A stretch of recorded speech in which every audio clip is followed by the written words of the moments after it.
사도신경으로 우리의 신앙을 고백하겠습니다.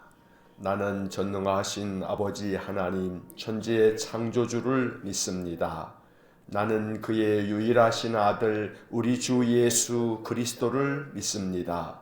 그는 성령으로 잉태되어 동정녀 마리아에게서 나시고 본디오 빌라도에게 고난을 받아 십자가에 못 박혀 죽으시고 장사된 지 사흘 만에 죽은 자 가운데서 다시 살아나셨으며 하늘에 오르시어 전능하신 아버지 하나님 우편에 앉아 계시다가 거기로부터 살아있는 자와 죽은 자를 심판하러 오십니다.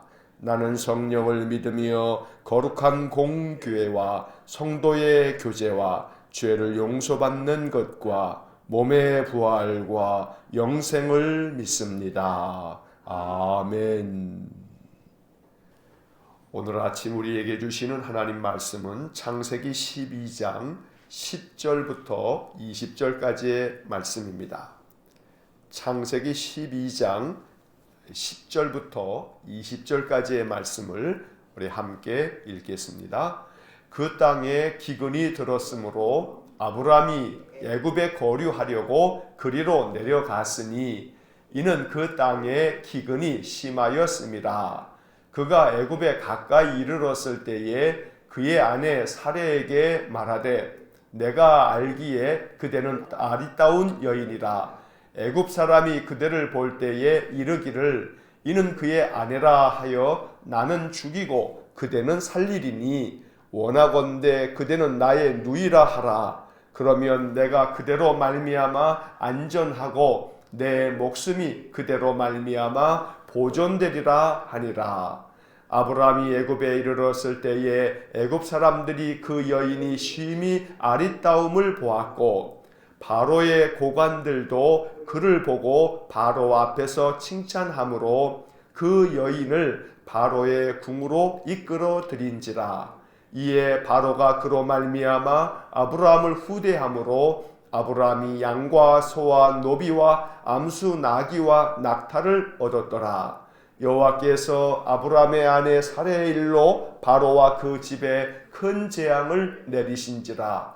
바로가 아브라함을 불러서 이르되 내가 어찌하여 나에게 이렇게 행하였느냐? 내가 어찌하여 그를 내 아내라고 내게 말하지 아니하였느냐? 내가 어찌 그를 누이라 하여 내가 그를 데려다가 아내를 삼게 하였느냐? 내 아내가 여기 있으니 이제 데려가라 하고 바로가 사람들에게 그의 일을 명하매 그들이 그와 함께 그의 아내와 그의 모든 소유를 보내었더라. 아멘. 사실 오늘 읽은 말씀은 하나님의 말씀이기 때문에 우리가 아멘을 했지만 이 아브라함의 오늘 이 이야기는 참 안타깝기 그지없는 인간의 연약함을 드러내고 있는 이야기입니다. 어찌 보면 아브라함의 삶 속에서 아브라함은 자신의 인생을 만약 회고록을 쓰거나 자기의 자서전을 쓴다면 이 이야기는 아마 지워버리고 싶었을 겁니다. 아브라함의 인생의 그 긴 여정 중에 그는 믿음의 조상이라고 일컬어지는데 믿음의 조상에게 있어서 참 부끄럽기 짝이 없는 그런 실수요 연약함이기 때문에 아브라함은 자신의 인생 가운데 이 12장 10절로 20절까지의 이 이야기는 아마 기억하고 싶지 않은 그런 이야기일 것입니다. 자, 본문의 말씀을 가만히 살펴보면 우리가 이 말씀 속에서 하나님께서 우리에게 주시는 교훈들을 마음에 생각할 수가 있습니다. 먼저 우리가 생각해 보고자 하는 것은 10절 말씀에 보면 그 땅에 기근이 들었으므로 아브라함이 애굽에 거류하려고 그리로 내려갔으니 라고 하는 구절을 마음 가운데 곰곰이 생각해 보면 아브라함의 마음 가운데 어찌 보면 이 10절의 이야기는 고민이 되었을 아브라함의 인생에서의 위기다라고 말할 수 있습니다. 왜냐하면 아브라함은 하나님의 말씀을 따라 아버지까지 떠나면서 가나안 땅으로 내려왔습니다. 자기 아버지를 홀로 두고 내려올 만큼 아브라함은 여호와 하나님을 믿고 또 의지했습니다. 하나님 말씀에 순종하여 하나님의 뜻을 따라서 가나안에 내려온 것입니다. 그런데 가나안 땅에서 아브라함이 만난 것은 풍요로움이 아니고 기근이었습니다. 그 땅에 기근이 들었으므로 아브라함이 애굽에 거류하려고 그리로 내려가려고 했다고 성경은 말씀하고 있습니다. 생각해보면 아브라함이 아마 이 시점에서 고민을 했을지 모릅니다. 하나님의 인도하심을 받고서 내려왔는데, 하나님께서 복을 주시겠다고 나를 불러서 가나안까지 왔는데 어떻게 이렇게 심한 기근을 만날 수 있는가 라고 하는 고민을 했을 수도 있다는 것입니다. 하나님의 지시를 받고 왔건만 가나안에서 그가 만난 것은 풍요가 아니라 기근이었기 때문입니다. 아브라함의 마음속에 추측해보건대 인간적인 고민이 들었을 수도 있다는 것입니다. 어쩌면 아브라함이 이런 생각을 했을지 모릅니다. 잘못된 선택이었나? 하나님께서 나를 부르실 때 내가 그냥 그 부르심을 외면했어야 되는데 내가 잘못된 선택을 하고 가나안에 내려왔나? 라고 하는 생각을 인간적으로 했을지도 모릅니다. 하나님이 어떻게 나에게 이럴 수가 있어? 라고 하는 원망의 마음이 들 수도 있습니다. 내가 하나님의 말씀을 따라 여기까지 왔는데 어떻게 하나님이 나에게 이렇게 먹는 문제까지도 크게 고난을 당하는 이 기근 가운데 나를 내몰 수 있을까라고 하는 그런 마음에 원망이 들었을 수도 있다는 겁니다.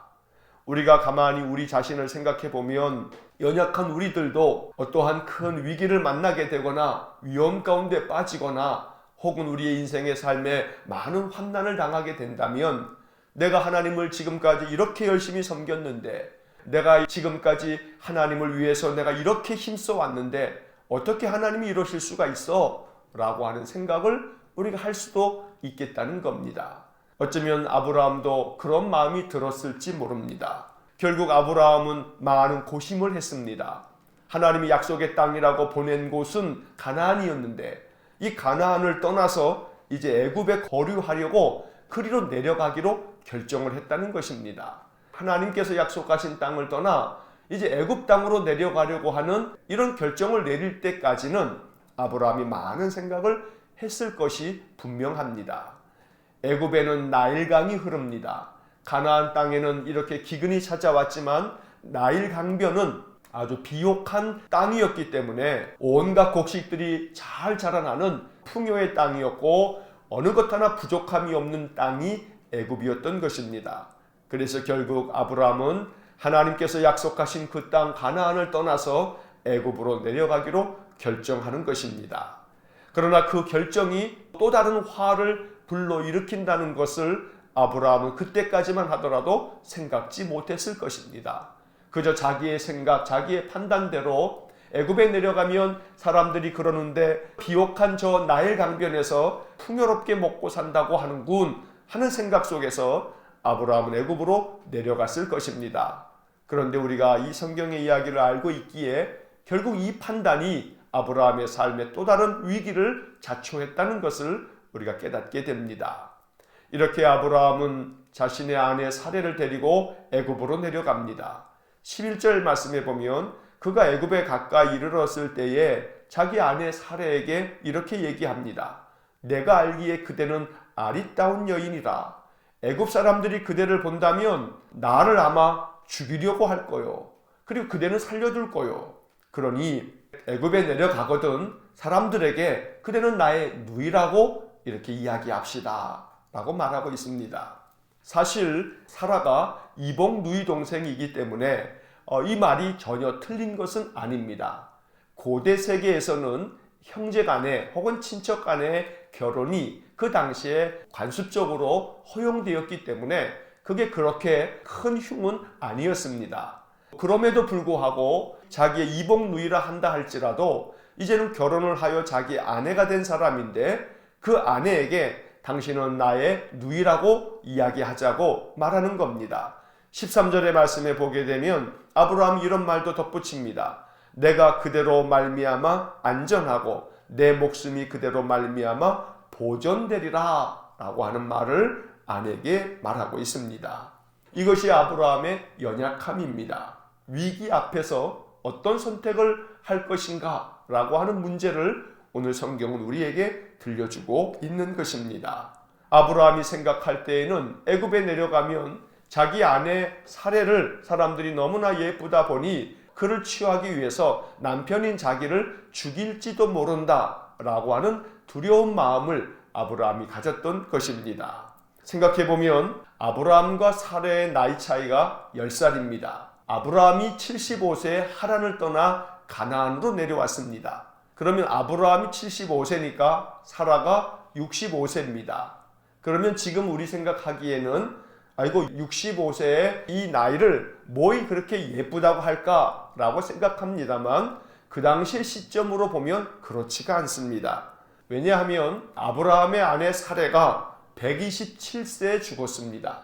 그러면 127세에 죽었다 한다면 그의 나이 65세는 지금으로 따지면 우리가 평균 수명이 80세 정도가 됩니다. 그럼 80세의 한 절반쯤 되는 거니까 한 40대 초중반이라 라고 여길 수 있는 겁니다. 그러니까 그 당시 시점에서 사라가 127세에 죽은 것을 고려한다면 65세쯤이면 중년의 나이에 해당되는 그런 나이라고 우리가 추측해 볼 수가 있는 것입니다. 그러니 40대 초중반의 여인이라고 한다면 지금도 그렇게 나이가 많은 사람이라 라고 보기는 어려운 겁니다.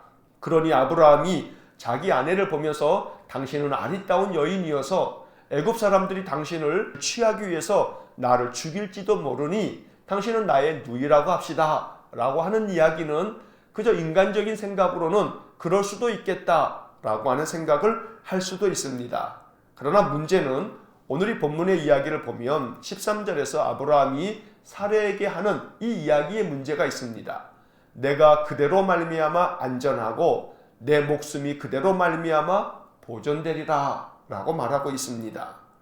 여기 중요한 것은 자기 자신이 살기 위해 자기 자신이 살 방도를 찾다가 보니 그저 자기 아내조차도 애굽 사람들에게 내주겠다라고 하는 심사이니 남편으로서는 도무지 이렇게 판단하지 말았어야 할 일을 아브라함이 이렇게 행하고 있는 것입니다. 아내인 사레의 입장에서 보면 이게 얼마나 야속한 일입니까? 자기 살겠다고, 자기 목숨 보존하겠다고 아내인 자기를 누이라고 이렇게 말하는 것은 사레의 마음속에는 그렇게 달가울 리가 없는 이야기입니다. 특별히 본문 13절의 말씀에서 아브라함은 지금 큰 실수를 범하고 있습니다. 하나님께서 아브라함을 부르실 때 하나님은 아브라함에게 이렇게 축복해 주셨습니다. 땅의 모든 족속이 너로 말미암아 복을 얻을 것이라. 이 창세기 12장 3절에 우리가 어제 읽은 말씀입니다.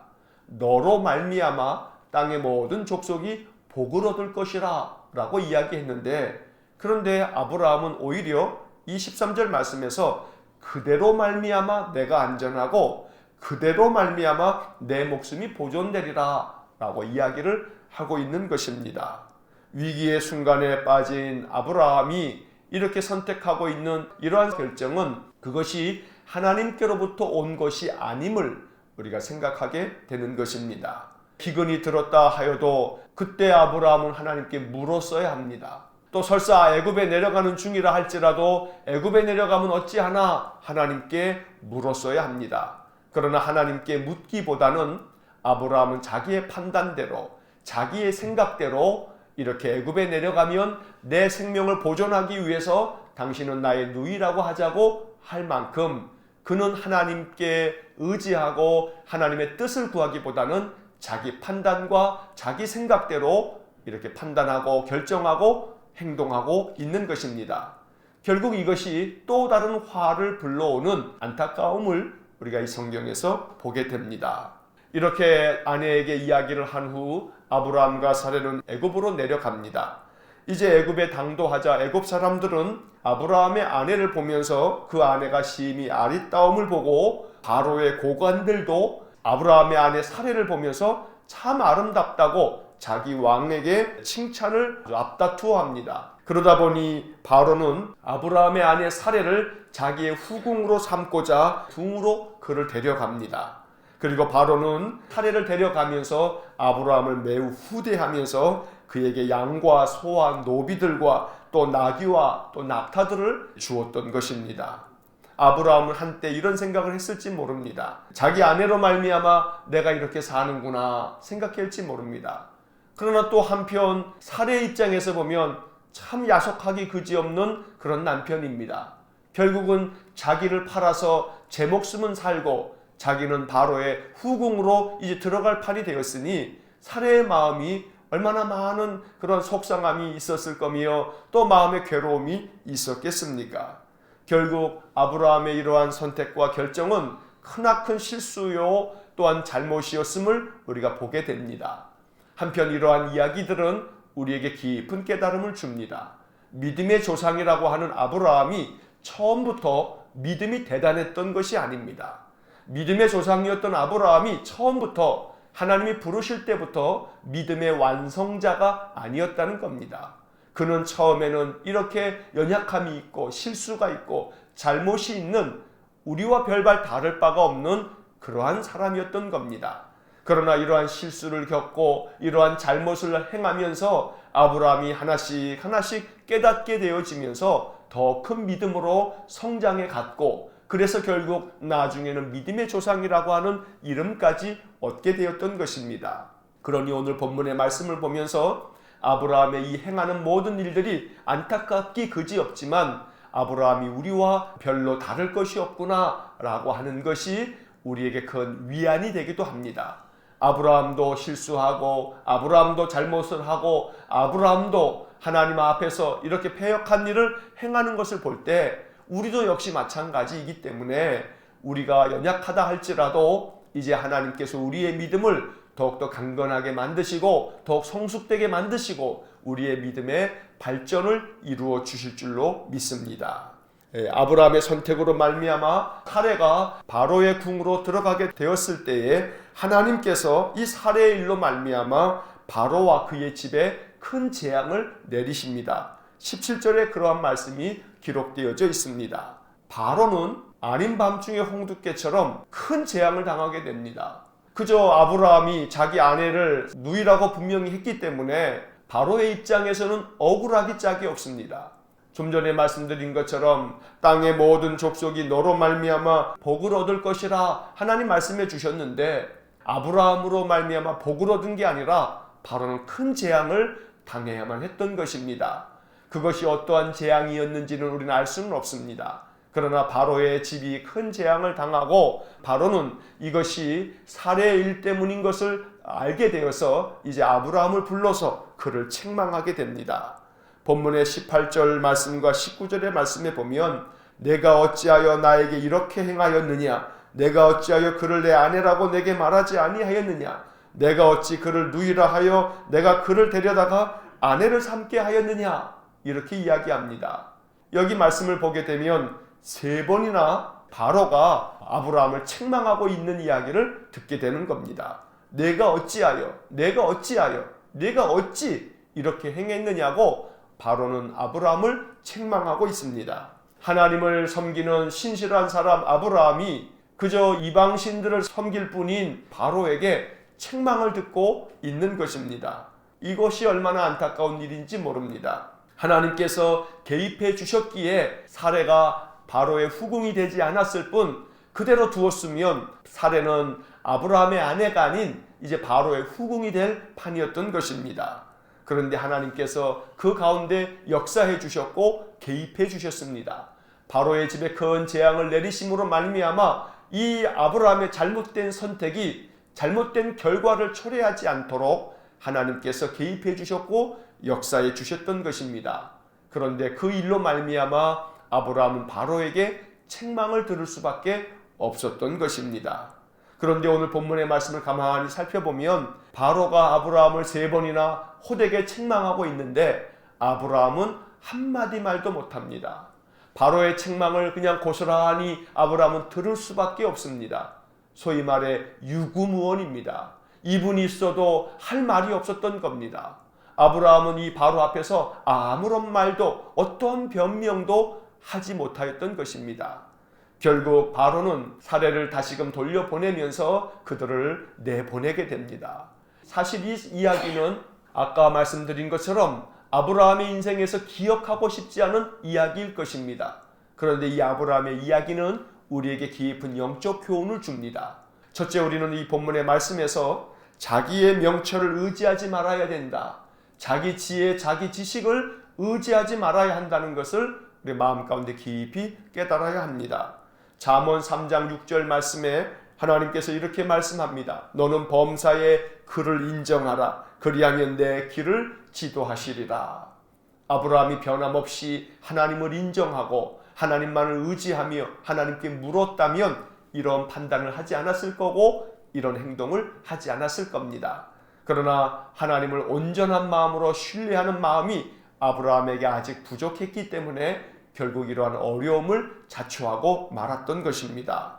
우리가 인생을 사는 동안에 여러 위기를 만날 수 있습니다. 기근과 같은 환난을 당할 수도 있습니다. 그러나 그럴 때 내 판단, 내 생각대로 어떠한 일을 행하기보다는 더 깊이 하나님께 묻고 하나님 인도하여 달라고, 하나님이 이 환난과 또 역경 속에서 개입해 달라고 하나님을 더욱더 바라고 의지하는 믿음의 삶이 될 수 있기를 간절히 축원합니다. 아브라함은 바로의 입을 통해서 하나님의 음성을 듣는 것입니다. 하나님의 책망을 듣고 있는 것입니다. 아브라함은 그 책망을 가슴 깊이 들었을 것입니다. 그러니 오늘 본문의 이야기를 살펴보다 보면 오늘 이 땅의 교회와 성도들을 우리가 생각하게 됩니다. 오늘날 이 땅의 기독교는 기독교라고 하는 이름을 듣기보다는 세상 사람들은 기독교를 개독교라고 부릅니다. 성도를 성도라고 하지 않습니다. 신자들을 오히려 비난하고 조롱합니다. 마치 아브라함이 바로 앞에서 책망을 듣듯이 오늘날 이 땅은 교회와 또 성도들이 세상 사람들로부터 비난을 당하고 또 조소어린 손가락질을 당하는 그런 시대에 우리가 살고 있습니다. 왜냐하면 교회와 신자들이 아브라함처럼 하나님만을 의지하고 하나님 뜻대로 하나님 말씀 안에 거하여 살지 못하기 때문에 세상으로부터 이렇게 조롱과 비난을 당하는 그런 시대에 우리가 살고 있는 것입니다. 그러니 오늘 이 아브라함의 이야기를 살피면서 바로 앞에서 한마디 말도 못하는 이 아브라함의 모습이 오늘 이 땅의 교회와 우리 신자들의 모습일 수도 있기 때문에 이 말씀은 우리에게 깊은 반면교사가 되어서 우리 자신을 돌아보고 다시금 말씀 안으로 돌아오며 다시금 하나님께로 돌아와 하나님을 더욱더 신실하게 의지하는 믿음의 삶이 될 수 있도록 기도하고 또 기도해야 할 줄로 믿습니다. 오늘 본문의 말씀에서 아브라함은 잘못된 선택을 했지만, 그래서 잘못된 결정으로 위기를 자초했지만 그러나 하나님이 개입해 주셨다는 것이 우리에게 큰 은혜가 됩니다. 하나님께서 개입해 주시면 모든 것들이 원상태로 돌아오게 됩니다. 하나님이 개입해 주셔야만 회복이 이루어지는 것입니다. 그러니 오늘 본문의 이야기를 읽으면서 우리 마음속에 하나님 개입해 주십시오. 설사 내가 인생 가운데서 연약하여 잘못된 선택을 하고 잘못된 결정을 할 때라도 주님 개입해 주셔서 모든 것들을 바로잡아 주십시오. 이것이 우리의 기도가 될 수 있기를 간절히 축원합니다. 그래서 아브라함이 애굽으로 내려가는 잘못된 선택과 또 아브라함이 자기 아내를 누이라고 함으로 인해 자초했던 이러한 많은 위기 속에서 하나님 개입해 주심으로 그들이 안전하게 다시금 자신들의 삶으로 되돌아왔던 것처럼 하나님께서 우리의 인생 가운데에도 개입해 주시고 간섭해 주셔서 우리의 삶을 회복시켜 주시기를 주의 이름으로 간절히 축원합니다. 기도하겠습니다. 사랑과 자비가 풍성하신 하나님, 우리의 인생의 삶에서 너무나 우리가 연약해서 잘못된 판단을 하고 잘못된 선택을 하며 잘못된 행동을 할 때가 참 많습니다. 그러나 주님, 그때마다 우리의 연약함을 긍휼히 여기사 우리의 마음을 바로잡아 주시고 우리의 신앙을 더욱 돈독하게 만들어 주심으로 여호와 하나님을 의지하고 하나님께로 돌아갈 수 있는 귀한 복을 주시기를 원합니다. 하나님, 우리의 인생 가운데 잘못된 선택과 판단과 행동을 할 때 주님 개입해 주셔서 우리를 그대로 내버려 두지 마시고 주님 개입해 주셔서 우리의 인생의 모든 삶을 회복시켜 주옵소서. 자비로우신 주님, 너로 말미암아 땅의 모든 족속이 복을 얻으리라고 말씀해 주셨는데 아브라함은 자기 자신으로 말미암아 바로가 큰 재앙을 당하게 됐으니 오늘 이 본문의 이야기가 우리에게 깊은 깨달음이 될 수 있도록 은혜를 내려 주옵소서. 이 땅에 믿는 신자들이, 이 땅에 세우신 교회가 세상의 복의 통로가 되고 구원의 방주가 되어야 하는데, 아브라함처럼 세상 앞에 조롱을 당하고 비난을 당하는 그런 시대에 우리가 살고 있습니다. 자비로우신 주님, 우리의 연약함과 허물과 죄를 주님 앞에 자복합니다. 우리를 불쌍히 여겨주시고 이 땅의 교회와 성도들을 다시금 신실한 믿음으로 회복시켜 주옵소서.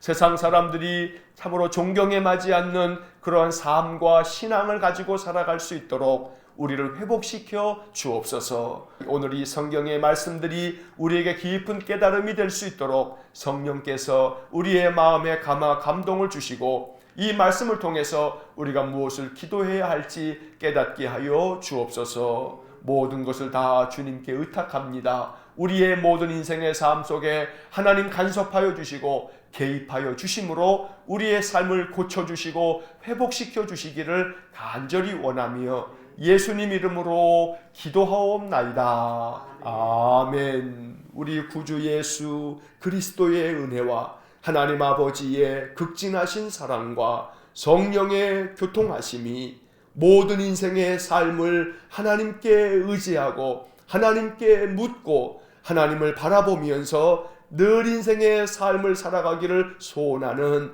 머리 숙인 믿음의 사람들 위에와 몸된 교회와 성도들 위해 영원토록 함께 하시길 축원하옵나이다. 아멘.